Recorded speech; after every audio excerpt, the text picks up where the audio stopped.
When there's all these wars and Goldilocks, it's like the stew. It's like humans eating each other at some point in our history, killing each other, which is going on. No. We're talking cosmologically. Oh, cosmologically. Science is supposed to provide us with reason and explanations, right? Oh, absolutely. Yes. And so if we say human beings are an accident and a total statistical fluke, an anomaly, there are ways to not explain an it. explanation.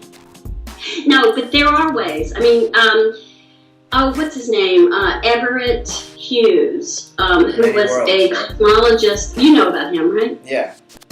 Yeah. I mean, he basically says, well, there are so many universes that we just happen to be in the one that was that followed the Goldilocks principle. It's a very convenient answer to the problem, just to invent an infinite number of other universes that we can ever observe in principle. I don't find it convincing at all. Well, I mean, it's almost Occam's razor. Saying, that God made the stew and we're just here with our bibs on. It's like, I really don't, it's like neither explanation works. I mean, anthropomorphism and the anthropomorphic principle basically says the universe was created for human beings, and to me, and that is as ludicrous as certainly. I mean, I think it's less ludicrous to say there are infinite or a great number of universes than to say that the universe was created for human beings. I think the universe was created for intelligent life. That's what I was not going to say. necessarily Homo sapiens sapiens. Just it's different to say there could be other planets. Lacks for intelligence, which I think may do. Well, right, yeah. The human being on Earth is not the center of this whole universal creative expression. We are one species. That's blow to our egos. What? That's a big blow to our egos. I don't think so. I think it's beautiful that we could be a part of this larger intergalactic and galactic community of life. I'm as certain as Giordano Bruno was that there's life on other planets. Giordano Bruno, my favorite human being who ever lived, past, present, and future. Yeah. I love Giordano Bruno.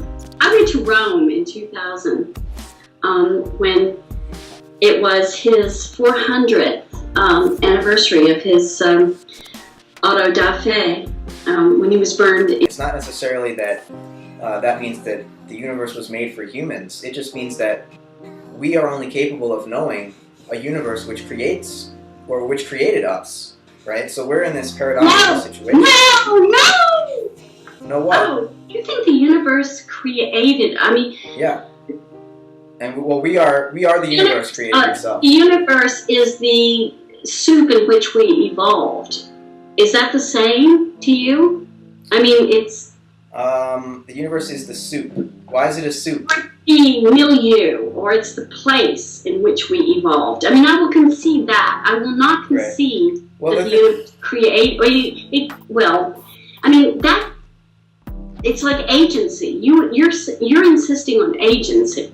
I don't like agency. We can call it directedness, because there's obviously a direction to time and to the way that the universe has developed. It's not necessarily. Einstein says there is no necessary direction to time, as I'm sure you know. I think the second law of thermodynamics is more fundamental to physics than Einstein's principle of relativity. Like living in the last century, do we? Well, actually 2 centuries back. Well, I don't know about that. Maybe we should ask some physicists, which is the more metaphysically foundational theory. Well, I don't think we have to ask metaphysically. I just think we have to ask foundationally, don't we? Yeah, well, maybe this is an open question for some commenters who have opinions about whether Einstein's theories or thermodynamics are more fundamental. If you're saying, did Einstein use the foundations of physics? Yeah, I'll concede that. Well, no, I'm just saying that I think that the directionality of time is clearly observable, and maybe some of our physical all the equations in physics, aside from the second law of thermodynamics, work. They're reversible. They work whether time goes forward or backward. But yes, all of our experience, however, is that time has one direction. So to say that time doesn't have that directionality. But you see what you're saying here. Yeah. You're saying because I live in the dimensions I live in. Mm-hmm. I mean, you are less expansive than I am in this case. I mean, you're saying because I live where I live dimensionally, I'm not going to talk about the possibility of... Well, I'm radically empiricist in that sense. I think science should be based on experience. But you are you're a soma, you're a body living... And a psyche. Yeah, okay. See, there's dualism for you. But you are living within the 4 dimensions that we live in. Right. And yet you're saying that, I don't know, you're just sort of insisting that we are only this. We are only the second law of thermodynamics. Well, I wasn't saying we're only that. I'm just saying that the universe has a direction. And, like, it's not the place where we evolved, because like the universe creates place, like the possibility of there being places or spaces. Like the universe is expanding space-time itself, right? So and contract. Yes. What is there? There's nothing outside the universe. What did you say? You're not getting in on this. You guys are going fine without me. I don't know. I like these discussions. I get passionate. He does. I don't mean to let it out. You said something. What? You kibitz. Yes, you did kibitz. What did you kibitz? Oh, I just added. Matt said the universe was expanding, and I said and contracting. So that's usually left out. So yeah. Is it contracting? It's not contracting. Well, now. It may contract. Well, the thing is, I mean, there's another fundamental law of physics. I forget, it's Newton's, is it his first law? Every action has an equal and opposite reaction. Yes. So, if there's a big expansion, yeah, where's that extra energy? Oh, there has to be a big contraction. Hey, Michael, do you know Newton's first law? He has degrees in physics, and he doesn't remember Newton's first law, but I just wanted to make sure. I don't feel so bad then. But you don't know? You do have degrees in physics, right? 5 He's not answering. Sorry.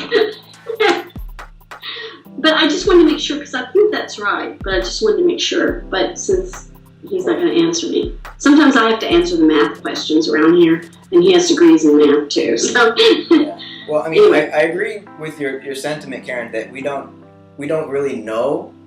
Like, I heard you sort of expressing earlier that, look, we've got to be skeptical. We can't just claim that the universe is this, grand creative expression if we don't have the scientific evidence for it, right? It's not just an art project that we're all going to, real sense in. That's what I don't like about California as a consciousness. Yeah. It's like everybody is like going to get in touch with their own feelings or something, and they're not going to really do the work. Yeah, it can be very self-absorbed and narcissistic. There's a lot of work going on in California. Gaze that comes to mind. I mean, we don't really we can't gaze at our navels here because it's too cold.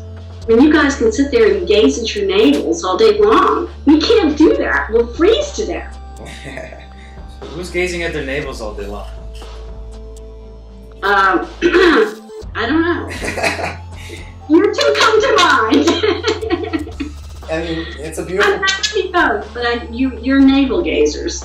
But I love you both, but you're both navel gazers. Yeah. Interesting. Well, California's an interesting place. Show up your navels and we'll decide. I think there's a... Settle down. There's